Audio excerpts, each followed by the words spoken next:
shirahamwe ryo gutumatumanako amakuru ya smart byarugawe bikavuga yuko riheraniye amahera menshi leta y'u Burundi. Ikibazo ndacerekeza ku muvugizi wa OBR, mbega ikigega OBR, ikigo OBR kigejeje hehe ibijanye no kwishyuza ayo mafaranga? Mbega hamweiryo heza kwishura rizosubira kwemererwa gukora ngaha ku butaka bw'u Burundi? Murakoze. Ikibazo cha smart si shirahamwe.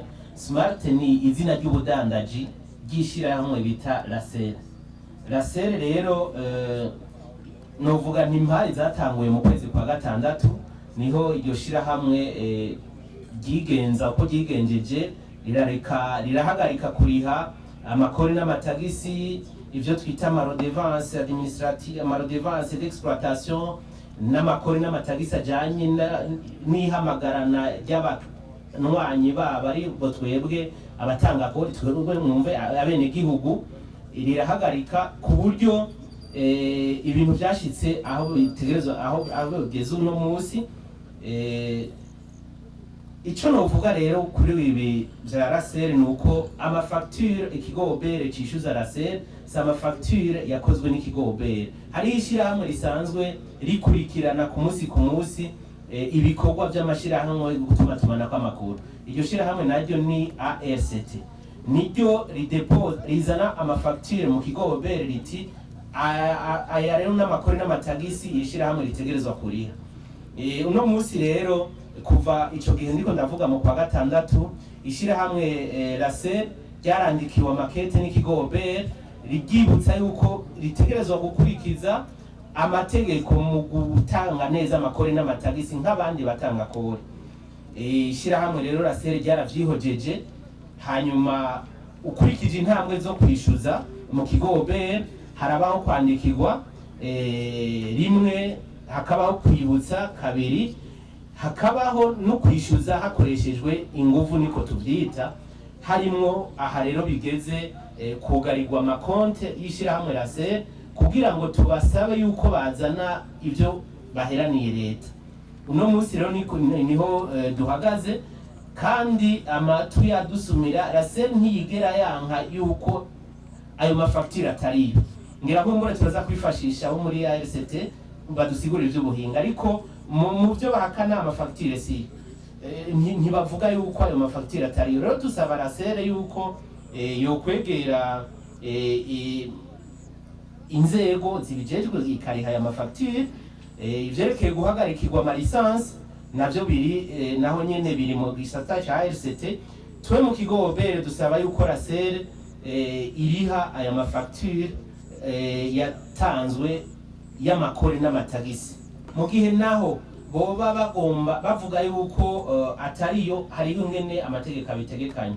Barandikiranya ku bakomiseri general bagomba gushikiriza akababakiye mu minsi 15 iheze badatunganirijwe, baca bandikira umushikiranganje. Inyuma y'umushikiranganje barashobora kwandikira commission paritaire d'appel, ni byo bitegekanywa n'amategeko, canke mu nyuma bakandikira tribunal de commerce bagashingisha urubanza yuko baba barenganijwe. Nibaza rero yuko izo ntambwe zose zitarahera, ari naco gituma twizeye neza yuko ahubwo tubasaba yuko botunganya ibibasabwa n'amategeko, kandi nabo nyene bafise mu ruhara. Murakoze. Akoze ku mijambo. Nitwa Misago Emmanuel, kuvugira ikigo kijejwe gukurikirana no gutunganya ivy'amashirahamwe yo gutumatumanako amakuru.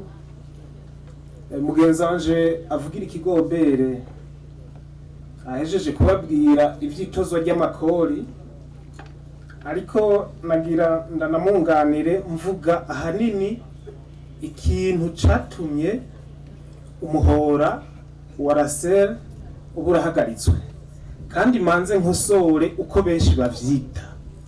Ishirahamwe RACT burya ntiryahagaritswe. Cyo rero abantu bacumve neza, ntiryahagaritswe, hahagaritswe umuhora. Ni ikizi gifaransa bijya mumenyeye kwita rezo, niyo yabaye irabangirwa gukora. Hanyuma ivyo bisigura ko RACT nk'ishirahamwe rirashobora gusaba rikabandanya gikorera ibindi. kiretse rezo yayo yabaye irahagarikwa. Ivyo navyo bikaba vyatumwe ahanini nuko uruhusha rwo gukorera mu gihugu rwabo rwaheze rumara imyaka 15. Mu gifaransa urwo ruhusha bagwita licence. Ni kuvuga urwo ruhusha rurihigwa imiliyoni 10 z'amadolari y'abanyamerika, amahera yababa miliyaridi 200 mu mafaranga y'amarundi. Urwo ruhusha rero rwabo rwaheze itariki 27 z'ukwezi kw'indwi umwaka wa 2022. Murumva rero yuko keshi mu nzandiko zagiye zivugwa n'ivyo ishirahamwe rasere ryanditse gisigura ntigigeze rivuga n'umunsi n'umwe ibijanye n'uru ruhusha, ariko hanini rero rwatumye bijya bikorwa vya bibangirizwa.